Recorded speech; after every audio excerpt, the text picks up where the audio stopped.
In this video we will explain polar tracking and ortho, which are two very useful tools for guidance while drafting in LusoCAD. Let's take this drawing as an example. We are informed that it was drawn using 45-degree angle increments, so every angle of each line is an increment of 45, except for one. We also know that all lines except for one have the same length of 800 units. Let's now try to draft this geometry from scratch. If we try to draw normally, we can actually get it correctly. But as you can see, the process is quite tedious while getting the right angle with the mouse. It would be very useful for us to give priority to the angles with increments of 45 for this specific drawing. This is exactly what polar tracking offers us.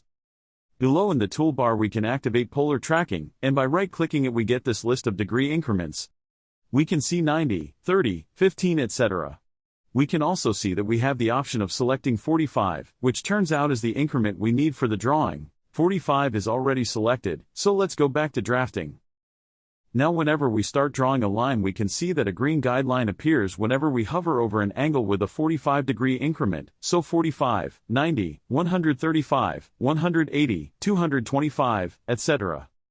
This makes a great difference in the amount of effort it takes to complete this drawing. We barely have to worry about selecting the correct angle.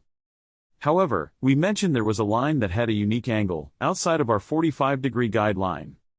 We can see that the final line has an angle of 158 degrees. We could just select the endpoint and finish the drawing, but what if we need to use the 158-degree angle for another part of the project? It could be useful to have this angle appear as a guideline if it's going to be a consistent part of our drawing. So let's go back to the polar tracking settings and go to this section where we can add unique additional angles. It's important to know that these are one-time angles. We will not get all angles with a 158-degree increment. We will only add 158 and minus 158, which is 202.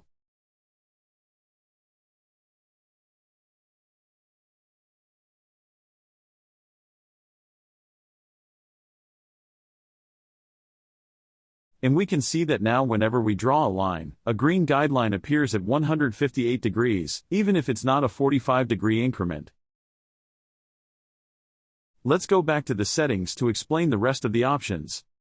We have the option of tracking orthogonally only, which is what we have been using so far, but we can use all polar angle settings as well, which applies polar tracking settings to object snap tracking.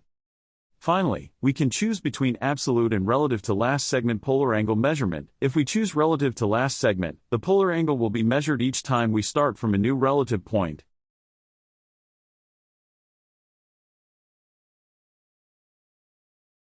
Finally, if we want to only draw orthogonally, in 90-degree angles, we can just activate the ortho mode in the toolbar. This is different to polar tracking, as it will not allow us to select any angle other than 90 degrees.